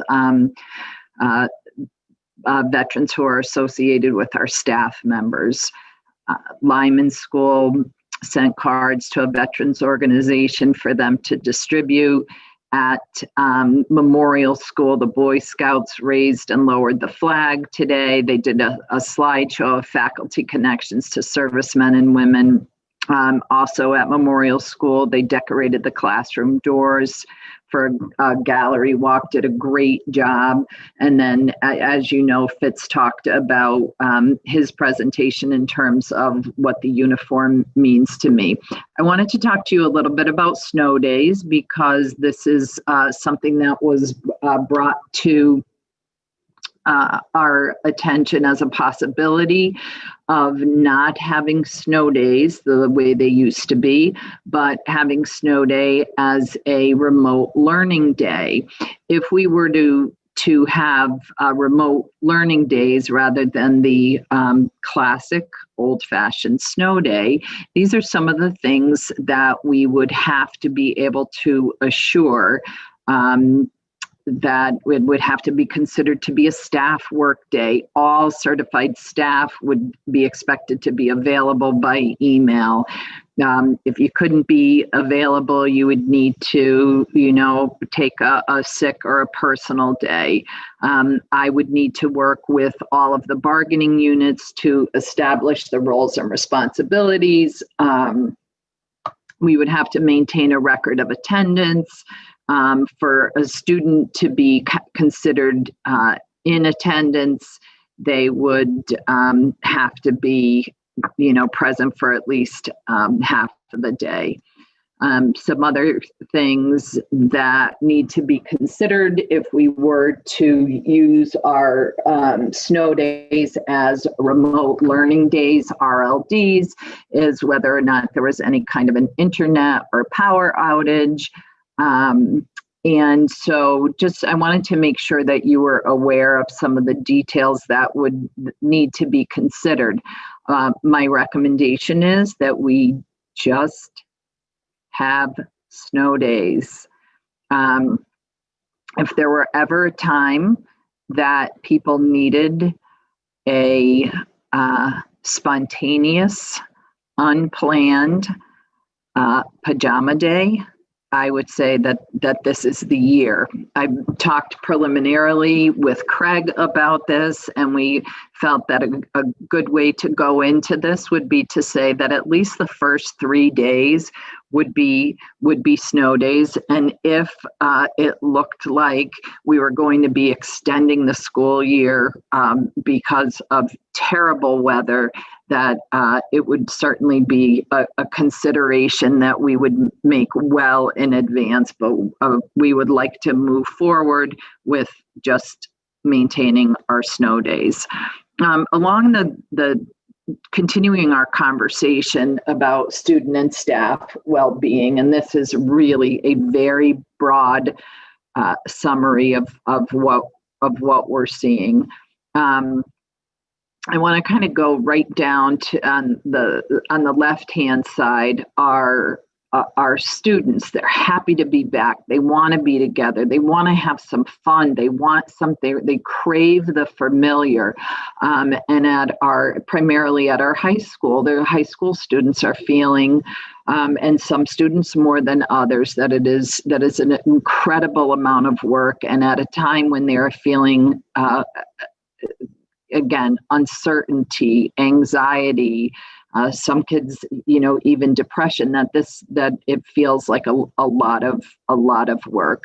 Our remote learners, some of our remote learners are, and most of them are talking about what a great experience it is. They're very connected to their teachers. Our coaches, our enrichment teacher, Susan Michael, are doing a phenomenal job at the middle and elementary level, and the kids feel very, very connected to their teachers.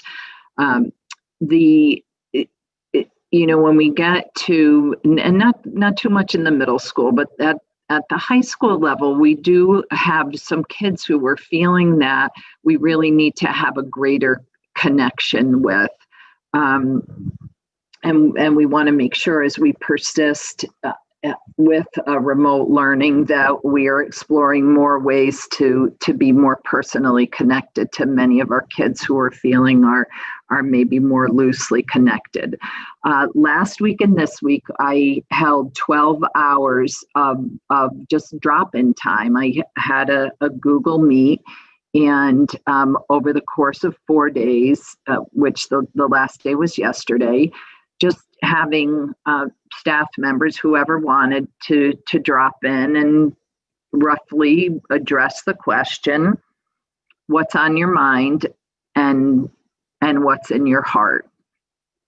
And this was, honestly could have been a documentary on the personal experience that staff is having in public schools during a pandemic. And we have incredible people that absolutely happy to be back with their colleagues and their students.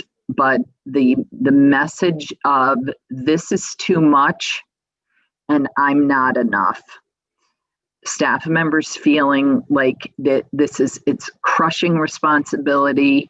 The amount of time they're working in school, at home, the balancing act. And part of this is just what teaching in a pandemic is, and having students who are in person and students who are remoting into classes, and a sense of, if I were more organized, if I were better at technology, if I had a different skill set, maybe it wouldn't feel like it was too much. And the truth of the matter is, there's one truth and one fallacy there. The truth is it is too much. The fallacy is that it has absolutely nothing to do with the staff in District 13 not being enough.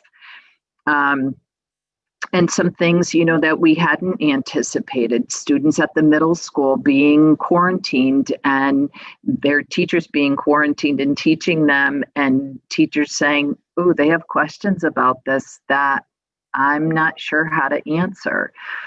So these are some of the things that were brought up to me. I'm grateful for the honesty and candor of our staff, and we immediately took this information and started talking about what can we do? How can we help to dial back the curriculum? Is there a way to change the schedule on Wednesdays? Can we expand the support that we have through a partnership that we have with Joanna Curry Sartori, who is a marriage and family therapist who's done work with our district, which we have also gotten underway. And that, I would say, those are the most important updates for the board today. I can't underscore enough how this is a tremendous faculty and staff, the finest I have ever seen in terms of skill, dedication, unwavering commitment. This is extraordinarily difficult, and the support from the board in understanding that that the well-being has to be our priority. All the rest will come. We're a good school district. Our kids have done well before. We've made significant progress over the years. It will continue. We can make up perhaps what some people might refer to as lost learning, build greater traction, build our academic muscle. It's harder to get people's emotional health back on track. So the extent to which we can maintain that and support that for everyone here is the right thing to do. Thank you, Kat. You're welcome. Any other questions for Kat?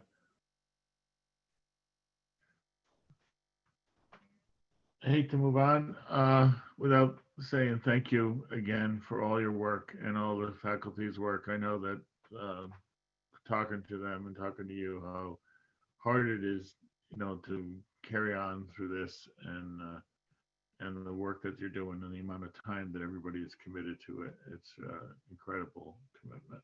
Thank you. Next, another critical commitment is Kim. Thank you, Bob. As we finish off the month of October, we closed out the month of October for the general fund at 29% expended and 32% revenue received, which is right on target. Larger purchases or expenditures that we had during the month, we had paid for our audit has been completed and paid for, and as well as GASB reporting. And we also prepay our oil and diesel. We purchased through a consortium, and we purchase at a price, depending on whether we do a fixed price, prepay or pay as you go. Obviously, prepay is a little cheaper. So we prepaid at $1.99 a gallon for heating oil and $2.01 a gallon for diesel. I am working out with Silver Petrocelli now, our architects, with Sue and Jim on our vestibules that we were approved from the state. So they're working on some final drawings and then we need to go out to bid. So that's in process, as well as the memorial roof and the LED lighting at Memorial. So having said that, soon we will need to have a discussion at a building committee meeting where we are with the status of these projects, because we have been getting some momentum in gaining some traction on these projects. With that also is the culvert work. The culvert's been progressing. We've had some easement issues. I don't know if we'd say issues, but areas we had to address that took us a little bit of time. Grant timing, we have that ability to get hopefully awarded for a grant, which will cover 40% of the project. So we want to keep a good eye on that timeline. And we recently had the culvert inspected again, just to make sure that the repair that we had done last year will bring us through to not this summer, but the following summer, which is when the timeline is to do the culvert based on when we can have the grant funds. So the report on that was great fix. It's in good shape. We're good, no problem if we wait out for another summer. Memorial Playscape has been completed and the tennis court conversion and basketball court conversion has been completed. The state of Connecticut, I reported on one or two board meetings ago about coronavirus relief funds, and we were awarded a total of $380,000. And initially, the state had dictated the areas which the funds would go toward and how much. However, districts were saying, we really can't spend all the money in certain categories. For instance, we have quite a bit of money, almost half of our funds, in transportation. We can't get more buses, we can't get more drivers, and not even sure that we would need to spend the money in that area, even if we could. So districts sort of asked, can we reallocate these funds? And they came back and said, yeah, that we could do that. So with that, I reached out to department heads, Jen Keene, Corey, with Dr. Serino and technology, and we said, where are we best suited for these funds? And we decided collectively that, academic and student support services personnel was where we thought a big piece of this money should go. So we reallocated, we originally had 0 in academic personnel. I was able to reallocate 75,000 for that. What that covers is student academic support, long-term substitutes for teachers who are teaching remotely, virtual proctors, and teacher class coverage of teachers. We need to pull paras or teachers to cover different classes because of outages. In their contract, they get paid a certain rate. So we're going to use the funds to help pay for that. Student support personnel, I allocated 70,000 to. That will pay for the school reentry team that we had paid for over the summer and kind of, may have some ongoing work for. Our COVID liaison extraordinaire, and psychoeducational evaluations, which was a big part of backlog due to being out of school and not having PPTs. And so that is going to pay for some time for our guidance counselors, our special ed staff to put in some additional time to get back to the caseload, back to current. Cleaning personnel, we had $4,000. That's what our original allocation was. We have spent a little bit more than that with our sanitizers, but I didn't feel it was important to put money there as opposed to in the academic. Transportation monitors, $3,700. We had them until October 23rd, had a hard time getting people to do that position, so that funding there was adequate. And then the big one was we had originally had 150,000 in PPE supplies. I have asked for 227,000, and that would be to support webcams, additional internet access points, microphones or voice amplifiers for staff members, Chromebook cases for pre-K to 8, tents through the month end of November. And outdoor classroom supplies at Coggins mainly, and then some more MERV 13 filters for filter changes. So that was due on November 2nd. And so I haven't heard official word yet if the allocations have been accepted, but through the process, I had a great contact that I could reach out to at the state, and I would run things by her and say, was this something that would qualify? And she'd tell me yes or no. So the things that I put in for are things that I've already asked. And she said they do qualify. So I don't see any pushback there. The only caveat with this is that it has to be expended by December 30th. So, we have a tight turnaround. FEMA, I have the application with FEMA and I'm just updating on the status. FEMA had reached out to me and said, not really sure that cafeteria losses are going to be something we cover because USDA covers that. But with further discussion and some backup I provided, including the executive order, I think they are going to relook at our application. I've also revised it to only include through June 30th, as I had originally put it through August 31st. And my rationale for that was, yeah, USDA can pay for, they'll reimburse us the free meals. But if you're only doing 5 meals, like, maybe we were initially in the beginning of the summer, but we're under executive order to pay full staff, it doesn't cover it. So there's a loss. So I think I phrased it a way in which he said, okay, I think that makes sense. So I'm got my fingers crossed that there's going to be some movement in the right direction there. The independent audit has been completed and I have the draft. Actually, I have the final in email form. We were hoping to just distribute it electronically this year rather than bound copy. Unless you prefer a bound copy, you can let me know. And they are going to present at the ERC meeting on December 9th, as well as a report on the performance of the pension fund. We're going to try to get in the ERC on December 9th by Morgan Stanley. To discuss the growth and what the market has seen in the pension plan. With the audit, the end of the year audited general fund. At this point, I don't have to say estimated anymore. It is audited. was $838,000. I originally had given an estimate most recently of I thought it would be in the neighborhood of 791,000. So it's an increase of 47,000 over where I was estimating. So Tippy was very instrumental in helping me, Tippy Pop, get to that estimate. And I'm proud that we got so close to where we actually did. Of that surplus, we have already used $616,000 to balance the 2021 budget, which is the budget we're in now. And $222,000 of that can go to fund balance for the year, which is the process that the district has always followed.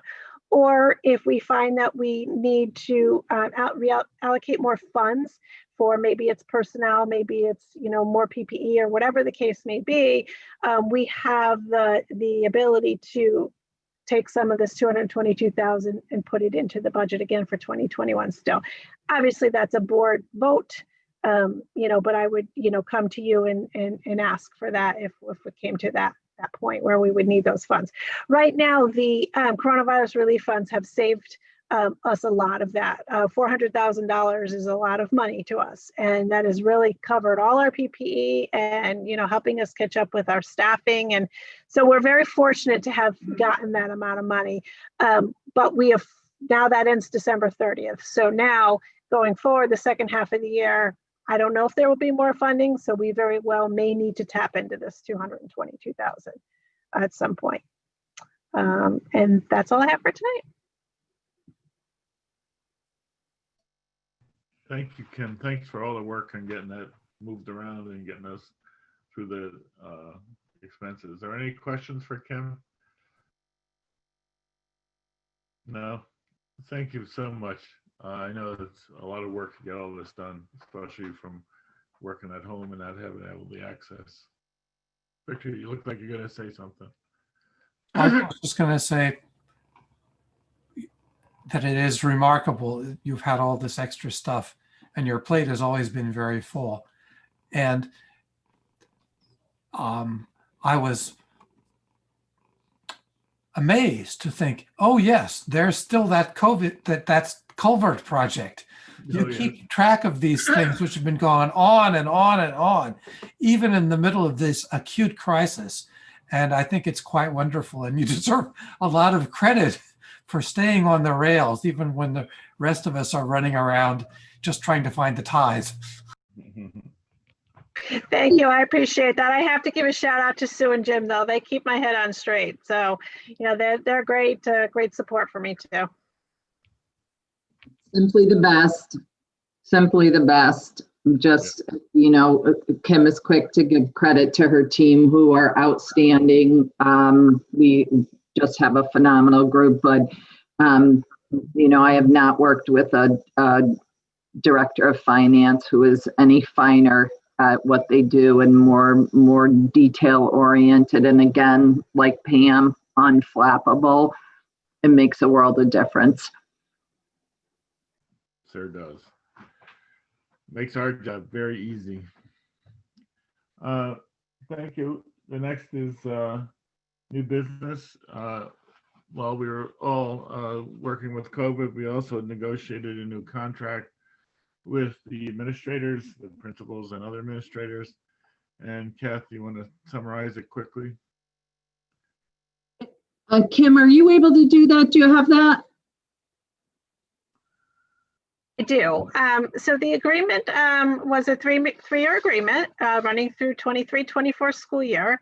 The employee premium cost share for the administrators did increase from 20 to 21% in year 1 to 21.5% in year 2 and to 22% in year 3. So that's something we usually look for as some sort of premium share movement in each year. So we did get that. We had also added a post-deductible copay for prescriptions, which the teachers union just moved to in their previous negotiation. And what that does is that lowers the monthly premium. And the board contribution to the HSA remains at 45% for this union. They were already at 45%. We did clarify some language on the use of vacation and personal days. And also new this year was a new classification in the salary line. Directors were removed from the middle school line, which is typically in this contract where they were located, and were given a new line item called directors with a new salary schedule to reflect the difference in, you know, I don't want to say workload, but different type of work. And to that, we also agreed upon a 3-year salary schedule for 2021 with the new salary classification for the directors. There was step movement for all except for the directors due to the new classification. And that was a 2.75 gross wage increase for high, middle, and elementary school principals, for a total of a 2.79 for year one, which is the GWI plus the step movement. Year two is a 2.5 GWI gross wage increase across the board plus step movement for a total of a 3.16%. We have 2 step movements in that year. And the year 3 of the contract is 2.5% gross wage increase plus a step movement of 1, for a total cost of 2.73%. So the total 3-year is an 8.68% increase. Negotiations were quick and honest and you know, very respectable, and I think we parted happy. Does anybody have any questions on the proposed contract? It has been signed by the union and union members. I would move that we approve the administrator's agreement as presented. Second. I'll second that motion.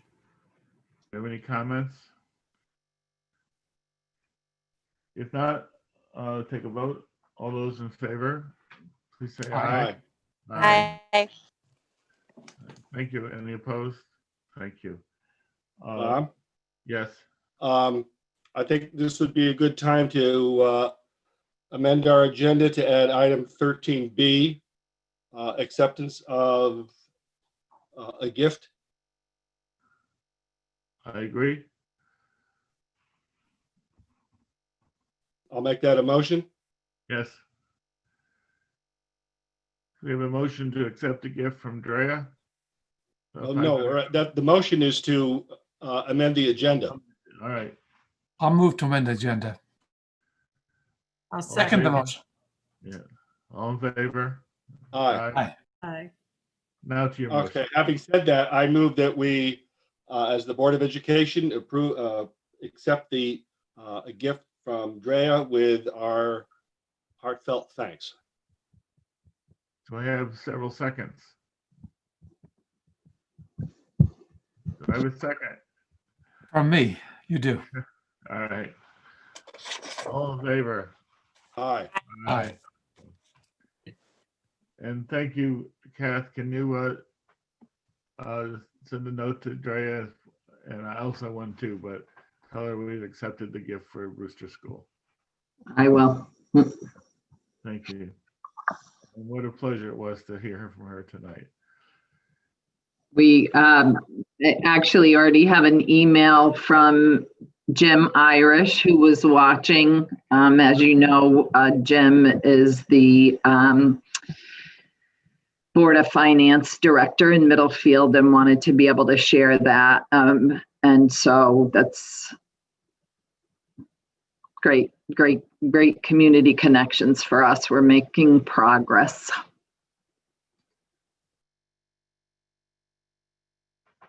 I just lost contact, but I think I'm back. Can you hear me? Good. We have time for a public comment. Ken, is there any out there? We do have some callers, but none have their hands raised. Callers, if you would like to speak for public comment, please dial *9. From the chat, I could see that there was comments. There's problems with YouTube, Ken? There are some global YouTube issues that YouTube has acknowledged. So we probably just have people listening in that may not wish to speak.